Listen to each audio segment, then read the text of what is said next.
ketemu lagi bersama Ipang Tapal Channel. Dalam video ini gue akan mereview alat-alat apa saja yang gue gunakan untuk video blog gue di channel YouTube gue. Untuk kamera yang gue gunakan yaitu Sony NEX5. Kamera ini waktu gue beli seharga 1.200.000, itu body only. Nah, kebetulan untuk lensanya gue menggunakan itu lensa CCTV.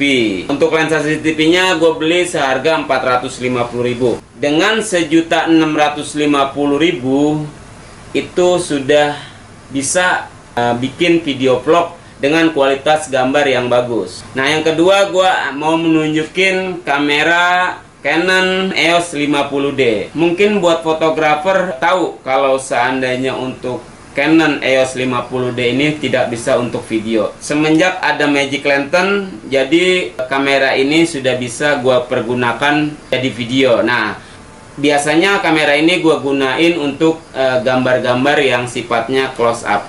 Karena kenapa? Walaupun dia sudah bisa jadi video dengan menggunakan Magic Lantern, tapi dia tidak menghasilkan suara.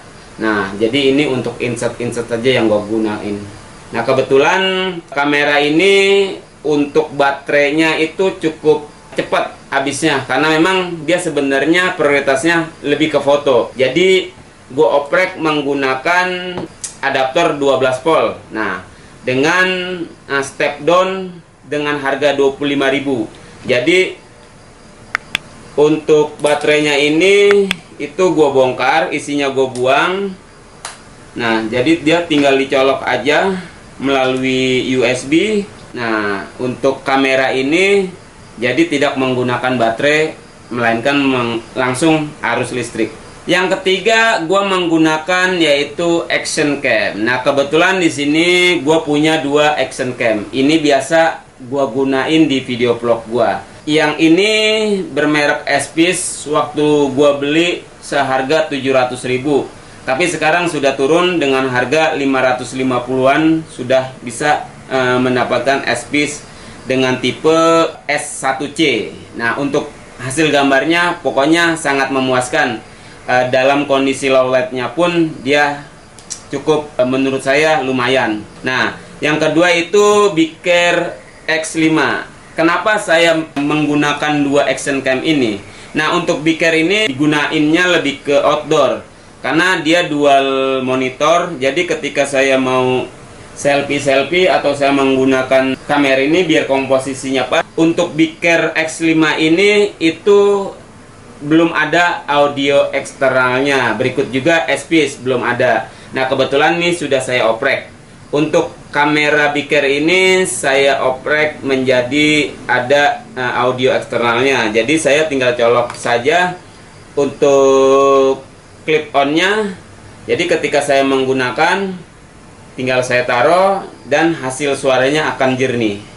Untuk action cam yang murah ini biasanya memang tidak ada audio eksternal. Nah, nanti saya akan bikin video vlog bagaimana cara merubah atau menambahkan dari kamera action cam ini yang awalnya tidak ada audio eksternal menjadi ada audio eksternalnya.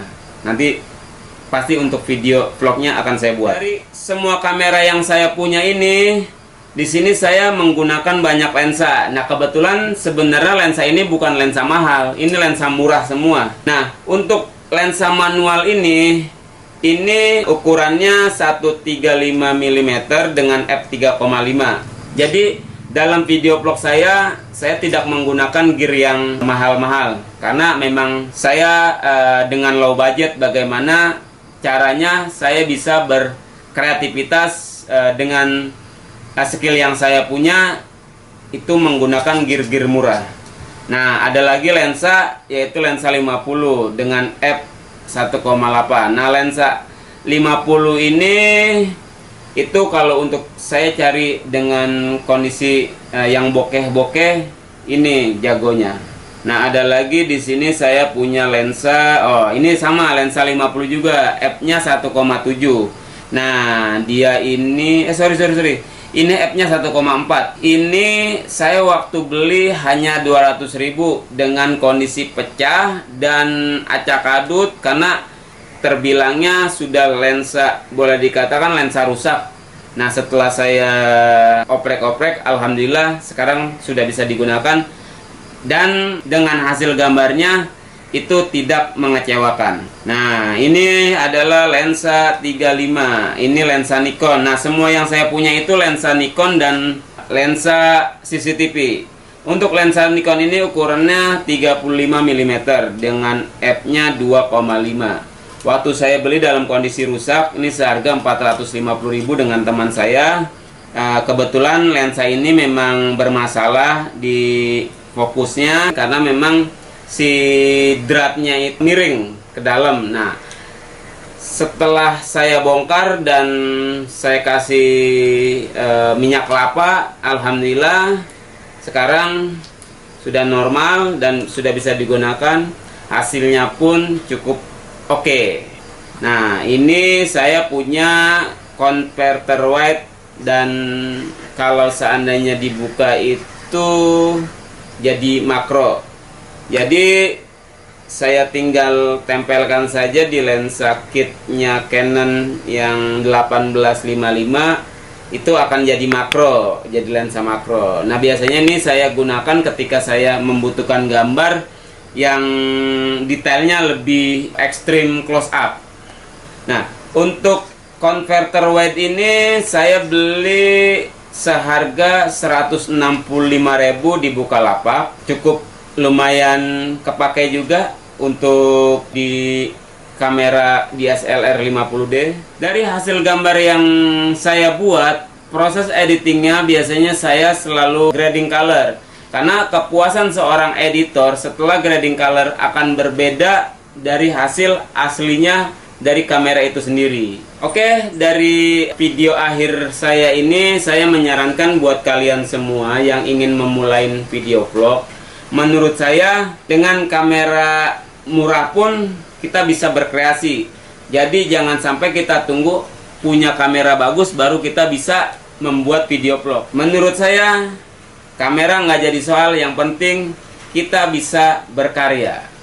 Terima kasih sudah menonton video saya dari awal sampai akhir. Semoga bisa bermanfaat buat kalian semua. Jangan lupa like, share, and comment video ini. Dan yang belum subscribe, silakan subscribe karena subscribe itu tidak bayar alias gratis. Jangan lupa juga aktifkan loncengnya. Akhirul kalam dari saya ucapkan salam berkarya.